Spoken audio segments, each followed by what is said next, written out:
Hello बच्चों, क्या हालचाल? सब बढ़िया। चलो तो फिर आज हम जिस चैप्टर को पढ़ने वाले हैं उसका नाम है फंक्शन। क्या पढ़ने वाले हैं बच्चों? हम लोग फंक्शन चैप्टर पढ़ने वाले हैं। लिखा तो है ही नहीं, नाम लिख देते हैं। फंक्शन पढ़ने वाले, पर इसकी पहले ये समझ लो इंपॉर्टेंस क्या है। Function one of the important chapter है आपकी जेई के लिए। समझ में आई मेरी बात? बहुत ज़्यादा इंपॉर्टेंट चैप्टर है। आईआईटी में पूरी कैलकुलस इसके ऊपर डिपेंडेंट है। पूरी कैलकुलस में ये महाराजा है ना। ये इसको लगा रहा लाइफ झिंगा लाला, मतलब कैलकुलस झिंगा लाला, ये वो वाली कहानी है। इसलिए इसको समझना बहुत ज़्यादा ज़रूरी है। ठीक है, तो सबसे पहले स्टार्ट करते हैं डिफाइन से कि फंक्शन किसे कहते हैं। तो फंक्शन कहा जाता है, अगर मैं फंक्शन किसे कहेंगे कि let A and B to non empty set. हमने दो नॉन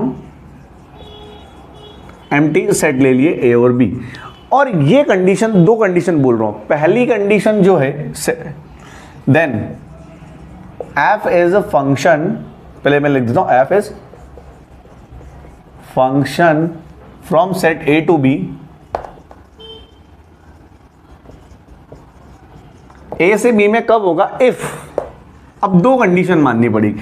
पहली कंडीशन तो ये है मेरे बच्चों कि ए के अंदर कोई भी, ए की जो है ना, ए के अंदर जितने भी एलिमेंट है उसकी इमेज बी में बननी चाहिए। पहली कंडीशन क्या है कि ए के अंदर जितनी भी एलिमेंट है उनकी इमेज किस में बननी चाहिए? बी में बननी चाहिए। मतलब ए का जो ए के जितने भी एलिमेंट है ना उसके अंदर है, उन सब का रिलेशन किसी न किसी तरीके से बी से होना चाहिए, पहली कंडीशन। और दूसरी कंडीशन है यूनिक होना चाहिए। ऐसा नहीं हो कि ए के अंदर जो एक एलिमेंट है उसके दो इमेज निकल रहे हो। एग्जांपल के रूप में आपको याद है रिलेशन में अपन ने पढ़ा था कि रिलेशन में हमने पढ़ा था ना, one one relation, many one relation, याद है आपको? मेनी वन वन पढ़ा था, वन मेनी पढ़ा था, मेनी मेनी पढ़ा था और मेनी वन पढ़ा था। चार टाइप के रिलेशन पढ़े थे ना। थोड़ा सा याद दिला देना चाहता हूँ रिलेशन की कहानी को। ये अगर मैं बोलूं कि ये वन वन रिलेशन है, एक का एक के साथ, अगर इधर तीन एलिमेंट है, इधर भी तीन एलिमेंट है, तो एक का एक के साथ, इसको बोलते हैं one one relation. Many one में ये कहा था कि ये ऐसी कंडीशन है, इसको बोला जाएगा मेनी वन। ठीक है, मेनी वन। ठीक है, मेनी मेनी कैसे कहा जाएगा? ये मैंने सब पढ़ाया हुआ है ना बेटा। मैंने कहा जाएगा कि अगर इधर तीन एलिमेंट है और इधर भी तीन, मान लो कितने भी एलिमेंट है उससे मतलब फर्क नहीं पड़ता, इसका इसके साथ, इसका इसके साथ, इसका इसके साथ, ये ऐसा, इसको बोला जाएगा मेनी मेनी। मतलब इस इधर भी जो सेट ए के जितने भी एलिमेंट है उनका बी में कितनी भी इमेज बन रही है। जैसे इसमें सेट ए के जितने भी एलिमेंट थे उसकी सेट बी में जितनी भी इमेजेस बन रही है, तो हर एक की एक एक इमेज बन रही है और रिपीट नहीं हो रही है। ऐसा नहीं है कि ये इमेज जो है ये इसकी भी है और ये इमेज इसकी भी है, ऐसा नहीं हो रहा। समझ रहे हो मेरी बात को? मैनी वन में क्या हो रहा था कि दो इमेज, ए के जो एलिमेंट है उनकी एक ही इमेज बन रही थी। ठीक है ना। मैनी मैनी में क्या हो रहा है कि एक एलिमेंट की दो इमेजेस बन रही है और इधर जो प्री इमेज बन रही है वो किसी न किसी दो एलिमेंट की भी हो सकती है। चौथी बात करते हैं many one many, one many. जैसे मैंने इधर तीन एलिमेंट ले लिए, इधर भी तीन एलिमेंट ले लिए, इसकी तीन इमेजेस बना दी, इसको कहा जाएगा वन मैनी। क्या एक से ज्यादा में रिलेशन है इसका, इसको क्या कहा जाएगा? One many. यहां पे एक एलिमेंट ले लेते हैं ये, तो ये हो गया वन मैनी। ठीक है, तो हमने चार बातें हमने सीखी थी रिलेशन के दौरान कि रिलेशन चार टाइप के रिलेशन होते हैं। ठीक है, ये ठीक है ना, ये मैंने पढ़ाया हुआ है आपको। ठीक है, नहीं किसी को याद है तो वो वीडियो देख लेना, मैं पिन कर दूंगा यहाँ पर। ठीक है, आई बटन में, तो आप वो देख लीजिएगा। अब बात करते हैं कि उससे फंक्शन का क्या मतलब है। फंक्शन का ये मतलब है उससे कि मैंने क्या बोला कि दो कंडीशन मैंने बोली थी। पहली कंडीशन क्या बोली कि सेट ए जो है उसके सारे एलिमेंट की प्री इमेज जो है, मतलब सारे एलिमेंट की इमेज जो है वो बी में बननी चाहिए। ठीक है ना, मतलब कोई भी एलिमेंट छूटना नहीं चाहिए। पहली कंडीशन तो ये है कि all element of set A have image in set B. और दूसरी कंडीशन है, पहली कंडीशन तो ये कोई छूटना ही चाहिए, दूसरी कंडीशन है कि each element have unique image in set B. ठीक है ना, दो कंडीशन है। क्या बोला पहली बात कि सारे एलिमेंट बनने चाहिए भाई, होने चाहिए, उसकी इमेजेस होनी चाहिए। ठीक है ना, तो और दूसरी कंडीशन क्या है, मतलब अगर इधर आपने एलिमेंट लिखा 1 2 3 4 5 और मैंने इधर लिख दिया ABCDEF और मैंने इसको ऐसे रिलेट कर दिया और इनको छोड़ दिया, तो ये फंक्शन में काउंट नहीं होगा, ये फंक्शन नहीं होगा। ठीक है, तो फिर क्या होगा फंक्शन की दो कंडीशन है कि पहली बात क्या है कि सारे का होना चाहिए, मतलब ये वाली कंडीशन अलाउड है कि सारे ए की जितने भी सेट में जितने भी एलिमेंट है उनकी इमेजेस बन रही है बी में। ठीक है, दूसरी बात कि हर एक एलिमेंट की यूनिक इमेज होनी चाहिए सेट बी में। इन सब की यूनिक इमेज है कि नहीं है? हाँ जी है, ये वाला देखो ध्यान से। तो ये वाला सेट अगर मैं इसको करूँ, इसको अगर मुझे बनाना हो तो मैंने ये बना दिया, तो ये क्या हो जाएगा मेरे बच्चे? फंक्शन है। ये वाला जो रिलेशन है ये फंक्शन है। दूसरा अगर मैं ध्यान से और दिखाऊं आपको, और मैं ले लेता हूं, चलो एक सेकंड, थोड़ी जगह चाहिए मेरे को।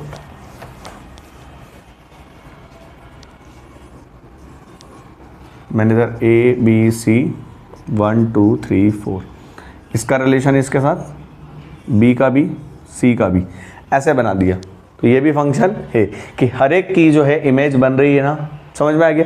हर एक की यूनिक इमेज है कि नहीं है? क्लियर हो गई मेरी बात? हाँ के ना?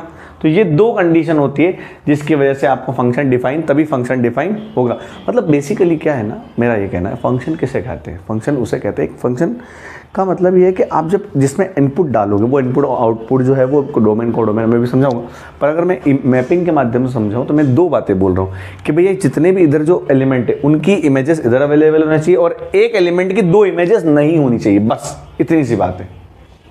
इधर कोई भी एलिमेंट खाली नहीं होना चाहिए, इधर सबकी इमेजेस होनी चाहिए और एक एलिमेंट की दो इमेजेस पॉसिबल नहीं है। बस ये दो बातें आपको ध्यान रख लेनी है। अगर ये दो बातें दिख रही है तो वो फंक्शन है, अन्यथा फंक्शन नहीं है। फॉर एग्जांपल अगर अपने एक एग्जांपल लेके चलते हैं, फंक्शन किसको कहेंगे और किसको फंक्शन नहीं कहेंगे, तो इसके एग्जाम्पल ले लेते हैं ताकि और अच्छे से क्लियर हो जाए आप लोगों को। आई होप कि आपको डिफाइन समझ में आई होगी। और अब मैं, अगर किसी को दिक्कत है तो मुझे कॉमेंट कर दीजिएगा करके, और दिक्कत है मैं वापस आपको कमेंट में जवाब दे दूंगा, ठीक है ना। तो एग्जांपल लेते हैं, जैसे मैंने बोला कि x² = y होता है, ठीक है।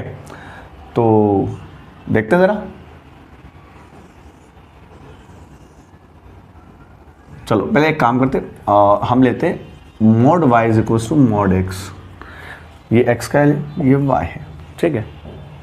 यहां से यहां जा रहा, अब ये चेक करना है कि ये फंक्शन है या नहीं है, ठीक है।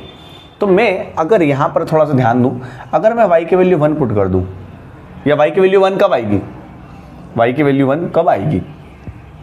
मॉड में 1 होगी तब आएगी, और मॉड के अंदर दोनों वैल्यू हो सकती है, +1 -1 भी हो सकती है, हाँ के ना। तो इसका मतलब अगर मैं x की वैल्यू 1 +-1 ले रहा हूँ तो y की वैल्यू मुझे +-1 मिलेगी, और दोनों को जब मैं पुट करूंगा आंसर मेरे पास आ जाएगा। यानी मैं क्या कह रहा हूँ, अगर मैं x की वैल्यू 1 पुट कर रहा हूँ तो मुझे y की वैल्यू कितनी मिलेगी? ये भी मॉड में, ध्यान से देखना। तो मॉड y की वैल्यू मुझे मिलेगी 1, ठीक है ना। और मॉड तो पॉजिटिव होता है, ठीक है। दूसरी बात मैं क्या कह रहा हूँ, अगर मैं इसमें -1 रख देता हूँ तो कितनी वैल्यू आने वाली बताओ? 1 आएगी ना। अच्छा, तीसरी वैल्यू, अगर मुझे y की वैल्यू, अब यहाँ पर y की वैल्यू ध्यान से देखना, y को मुझे 1 रखना पड़ेगा, क्या मैं -1 नहीं रख सकता? सोचो, क्या मैं इसमें अगर -1 रखूंगा तो मॉड की वजह से +1 होगा कि नहीं होगा?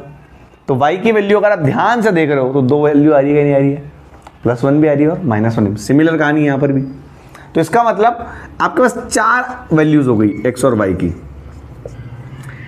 +1 +1 -1 -1 और -1 1। अगर आप ध्यान से देखो तो x में 4, आपके पास दो वैल्यू 1 और -1, 1 और -1। अब इसका रिलेशन इसके साथ भी, इसका रिलेशन इसके साथ भी, इसका रिलेशन इसके साथ भी, इसका रिलेशन इसके साथ भी। ध्यान से देखो क्या हो रहा है, एक ऑब्जेक्ट की दो इमेजेस बन रही है कि नहीं बन रही है, ये इसके साथ रिलेटेड भी है और ये इसके साथ भी रिलेटेड।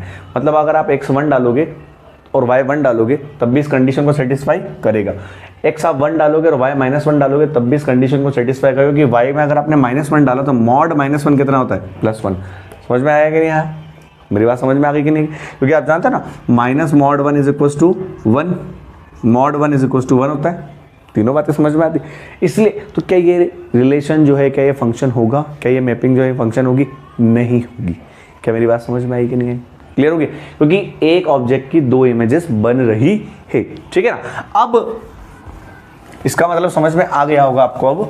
अब ये चीजें आपको क्लियर हो गई होगी कि फंक्शन किसे कहा जाता है, कोई दिक्कत तो नहीं है, ठीक है। चलें आगे। तो फंक्शन, अब मैं मैपिंग कुछ बना रहा हूं 4-5, आप मुझे बताना कौन फंक्शन है।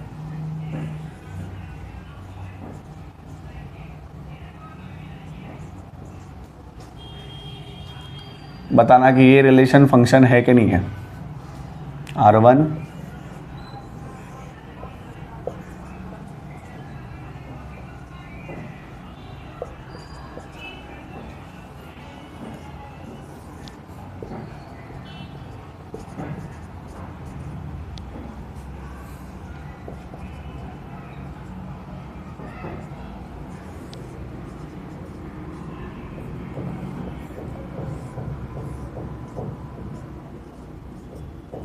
ध्यान से देखिएगा।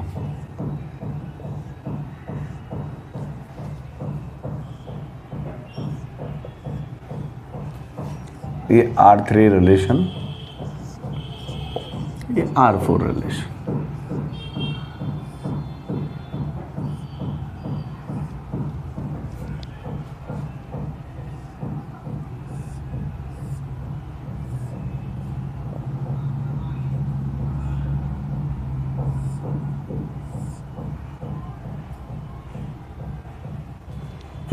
तो इनमें से चेक करना है कि कौन रिलेशन है। तो ध्यान से देखो, क्या इन सब की यूनिक इमेजेस है इधर? हाँ। पहले दो कंडीशन चेक करना, इनकी इमेजेस इधर होनी चाहिए और इधर कोई एलिमेंट छूटना नहीं चाहिए। इधर कोई एलिमेंट छूट रहा है? नहीं छूट रहा है। क्या इधर इमेजेस हैं? इधर तो छूट रहा है, कोई दिक्कत नहीं। इधर से हमें कोई मतलब नहीं, हमें मतलब इधर से। इधर छूटना नहीं चाहिए। इधर के सेट के जो एलिमेंट है वो सब इसमें आने चाहिए। तो क्या ये रिलेशन R1 इज फंक्शन, ये फंक्शन है। इसमें ध्यान से देखो, क्या ये फंक्शन है? हर एक की इमेजेस बन रही है? हाँ साहब बन रही। सबकी इमेजेस है? हाँ जी है। तो ये भी function R2 is function. R3 को ध्यान से देखो आप, एक की दो इमेजेस बन रही है, ये वाली भी और ये वाली भी। तो क्या, और इसमें दो एलिमेंट छूट भी रहे हैं, ध्यान से देखो। तो R3 फंक्शन होगा, R3 फंक्शन नहीं होगा।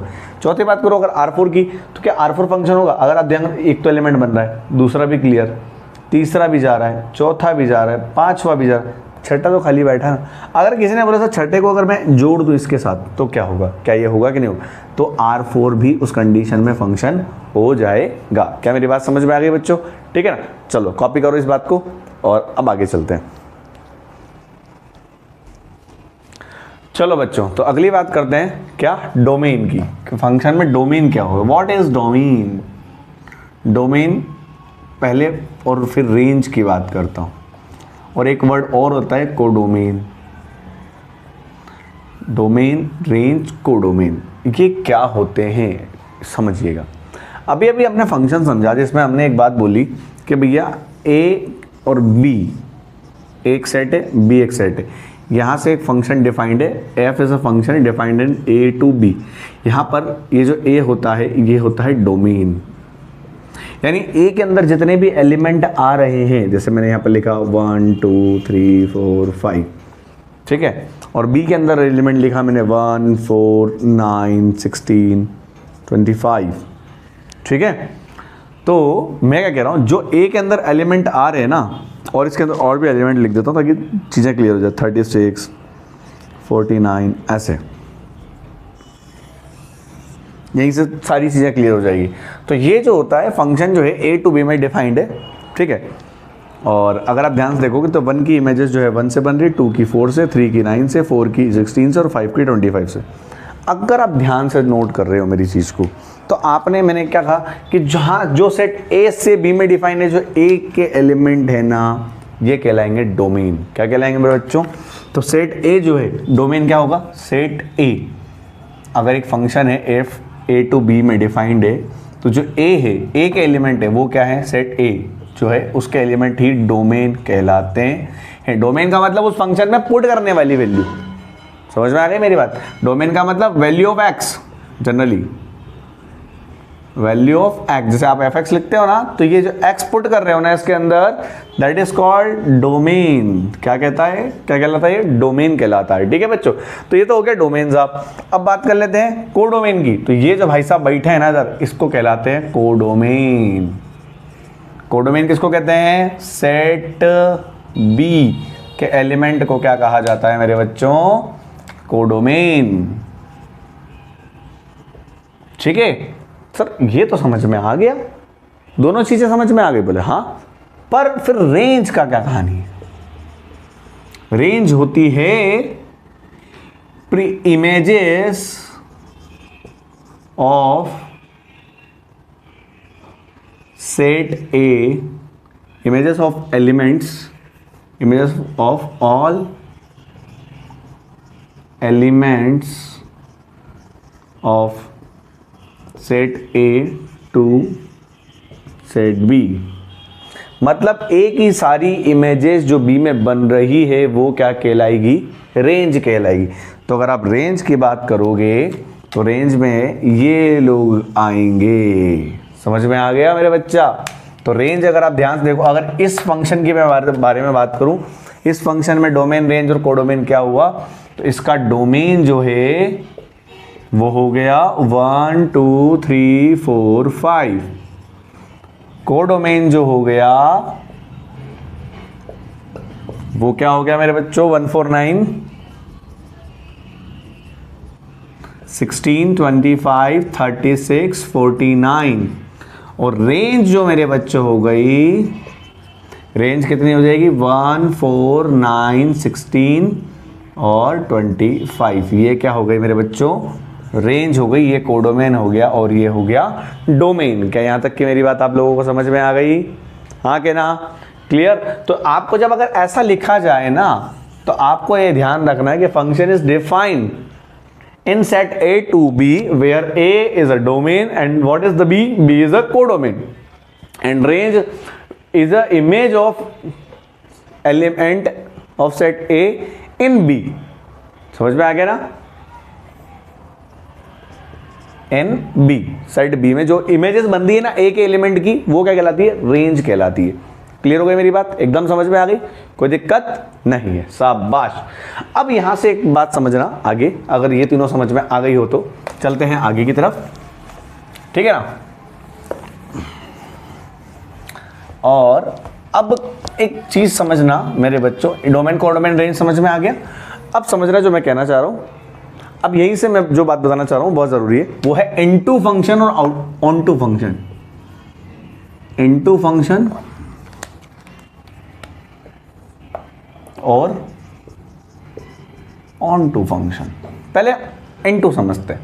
अभी हमने एक function F X is equal to हमने एक्स स्क्वायर लिया, जहां पर फंक्शन जो है वो ऐसे ए टू बी में डिफाइंड है, और ए के बारे में जो है वो है 1 2 3 4 और बी जो है वो है 1 4 9 16 25 ऐसा, ठीक है।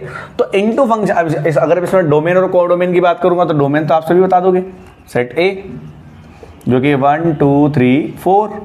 अगर आपको मैं कोडोमेन की बात करूंगा तो वो भी आप बता दोगे, क्या हो जाएगा 1 4 9 16 25। और अगर मैं रेंज की बात करूंगा तो रेंज भी आप बता दोगे। कैसे बता दोगे भैया, 1 2 3 4 1 4 9 16 25। तो आप रेंज कैसे बताओगे बच्चों कि सर 1 का 1 के साथ रिलेशन, 2 का 4 के साथ, 3 का 9 के साथ, 4 का 16 के साथ रिलेशन हो रहा है, तो इसकी जो रेंज आएगी ना साहब वो कितनी आने वाली है, वो आने वाली है 1 4 9 16, यही रेंज आने वाली। अब यहां से ये तीनों चीज तो आपको निकालना आ गई। अब इनटू फंक्शन क्या होता है सर, ये नाम आपने इनटू लिखा है, डोमेन कोडोमेन रेंज पूछ बता रहे हो, सुनो क्योंकि ये जरूरी है जानना। तो इनटू फंक्शन ऐसे फंक्शन को कहते हैं जिसमें रेंज और कोडोमेन आपस में इक्वल नहीं होती, इक्वल नहीं होती। कह दो कि इक्वल नहीं है ना, कह दो कि ये सब झूठ है, ऐसा। ये सास बहू वाली हरकतें क्यों कर रहा हूं मैं अच्छा शादी होने वाली है ना, अच्छा ये वाला ट्रिम कर देना। एडिटर भैया प्लीज़, सॉरी एडिटर तो मैं ही हूँ। बच्चों मुझे याद दिला देना अगर ये वाला पार्ट नहीं काटा था ना, मैं काट दूंगा। चलो तो वापस आते हैं। तो इनटू फंक्शन किसको कहते हैं, जिसमें मैंने क्या बोला कि रेंज जो है वो कोडोमेन के इक्वल, कोडोमेन के इक्वल नहीं होती। मतलब यूं कहूं कि रेंज जो है ना साहब वो छोटी होती है कोडोमेन से। समझ में आ गया कि नहीं आ गया? कोडोमेन से क्या होती है, छोटी होती है, छोटी छोटी होती है, छोटी। छुटकी जैसे आपकी बहन है ना, क्या बोल रहा हूँ, छोड़ो। कभी कभी मैं ऐसी बातें कर लेता हूँ, अकेला रहता हूँ ना भाई यार, क्या करो बच्चों यार। तुम भी अकेले हो, तुम भी अकेले बैठ के पढ़ लो, मैं भी अकेला बैठ के पढ़ा रहा हूँ, दोनों मिलके भाई भाई काम ख़त्म करेंगे ना। हमें जेई निकालनी है, हमारा उद्देश्य एक है। और थोड़ी बहुत मजाक मस्ती करना ज़रूरी भी है, क्योंकि मजाक मस्ती अगर नहीं होना तो माइंड रिफ्रेश नहीं होता। क्या नहीं होता, रिफ्रेश। अब अपने अंदर तो रीस्टार्ट का बटन है, टोंक रीस्टार्ट हो जाए, वैसा तो हो नहीं सकता, इसलिए थोड़ी बहुत मजाक मस्ती चलती है। चलिए तो ऑन टू फंक्शन के बारे में बात करते हैं। तो इनटू फंक्शन समझ में आ गया। क्या कहा इनटू फंक्शन किसको कहेंगे, कि जब रेंज और कोडोमेन आपस में इक्वल नहीं होती है, कोडोमेन बड़ा होता है, रेंज छोटी होती है, तो उस फंक्शन को इनटू फंक्शन कहते हैं। स्वाहा, समझ में आ गया। अब बात करते हैं ऑन टू फंक्शन की। ऑन टू फंक्शन का मतलब क्या होता है कि जब रेंज और कोडोमेन आपस में इक्वल हो जाए, range is equal to codomain, then this function, when range is equals to codomain, then the function is called onto function। क्या कहते हैं उसको, onto function। Is it clear? हाँ कहना। जैसे एक एग्जांपल लेते, इसी का ले ले, मैंने 1, इस बार थोड़ा सा चेंज करते, -1 0 1, थोड़े और एलिमेंट डालेंगे, 2 -2 और b फंक्शन जो है fx वो है x², ठीक है। और फंक्शन जो है a टू b में डिफाइंड है। एक एलिमेंट लिख दिए, b के एलिमेंट में लिख रहा हूँ 1 0, सॉरी 0 1 2 लिखूँगा, 0 1 4, ठीक है। तो ध्यान से देखो, ये इससे रिलेशन में आ गया, ये इससे आ गया, ये रिश्ता बन गया इनका, ये भी रिश्ता बन गया, ये भी रिश्ता बन गया। क्या बोलते हो, इसके सारे एलिमेंट इसके, अच्छा ये तो हो ही गया ना। इसमें कोई एलिमेंट छूटा क्या बी में कोई एलिमेंट छूटा, नहीं छूटा, तो इसमें रेंज और कोडोमेन आपस में इक्वल हो गए। हाँ के ना। तो अगर मैं इसकी रेंज की बात करूं तो आप बोलोगे सर सेट बी, डोमेन की बात करूं तो बोलोगे सर सेट ए, और अगर कोडोमेन की बात करूं तो आप बोलोगे sir set B for Bombay, sorry B for Bombay बोला था मैं। Is it clear? सारी चीज समझ में आ गई। तो रेंज, कोडोमेन और डोमेन समझ में आ गया, समझ में आ गया ना, बिल्कुल कोई दिक्कत तो नहीं है, पक्का। चलो तो कॉपी करो फटाफट, आगे चलते। तो वैसे कॉपी तो कर ही लोगे तुम, पॉज करके कॉपी कर लेना फटाफट, मैं साफ करके आगे चलता हूँ। बच्चों पॉज करने के बाद होते और भूख लग गई तो खाना खाने चला गया था ना, किसी को बोलना मत इससे, मतलब भूख लग जाती है यार, अब इंसान है हम भी। चलो तो एक क्वेश्चन लेते हैं। Question, find range of function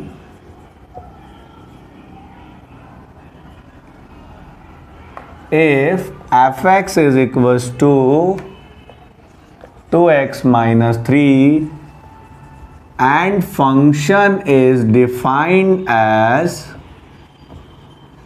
f ऐसा डिफाइन है सेट a to b में कि a जो है वो है -1 2 3, ठीक, and function is onto function. कौन सा फंक्शन है ये? फंक्शन भी ऑन टू दे दिया भाई साहब।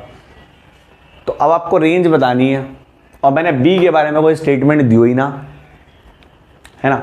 बी के बारे में मैंने कोई स्टेटमेंट नहीं दिया है और मैंने बोल दिया कि ये ऑन टू फंक्शन है। हिंट दे दिए गुरु, अगर किसी ने ध्यान दिया हो तो हमने यहाँ हिंट दे दिए कि फंक्शन कैसा है, onto onto onto onto. Onto का मतलब रेंज और कोडोमेन आपस में इक्वल। इसका मतलब साहब मजे की बात सुन रहे हो, साहब मजे की बात सुने हो क्या, कि इसका जो रेंज आएगा ना और इसका जो कोडोमेन है वही रेंज है, मतलब आपस में इक्वल है। मतलब बी रेंज, कोडोमेन सब इक्वल है। निकाल लेते साहब, कैसे निकालना है सॉल्यूशन, कैसे निकालेंगे? सेट ए लेंगे, चलो गिवन फंक्शन लिखते हैं, गिवन दैट एफ एक्स आपको दिया है साहब, क्या दिया है? 2x minus 3। मत बजा यार, सर दिखता है भाई, ठीक है। और a में जो वैल्यू दे रखी है वो -1 पुट करते हैं, तो इसमें पुट करेंगे x इज इक्वल टू -1, फिर 2, फिर 3 पुट कर दें। जैसे पुट करेंगे तो एफ एक्स क्या देगा साहब? एफ एक्स में अगर आप पुट करोगे x इज इक्वल टू -1 तो क्या देगा? 2 इंटू -1 -3 यानी -2 -5। एफ एक्स में अगर आप पुट करोगे x की जगह 2 तो क्या मिलेगा? 2 2 जा 4 -3 यानी 1। एफ एक्स में अगर आप पुट करोगे 3 x की जगह तो 2 3 जा 6 -3 यानी 3। तो आपका जो रेंज बन जाएगी ना इसकी, वो क्या बन जाएगी मेरे बच्चों? -5 1 एंड 3। Is it clear? एकदम समझ में आ गया? तो ये क्वेश्चन हो गया हमारा समझ में, आप लोगों को आ गया, ठीक है। कॉपी मारो, ठीक है ना। चलो स्क्रीनशॉट ले लो फटाफट, मैं भी आ जाता हूँ ऐसे करके। ले लिया, चलो आगे चलते हैं।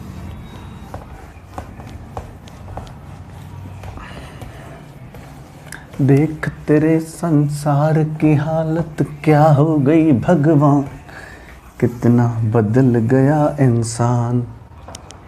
क्या कर सकते हैं।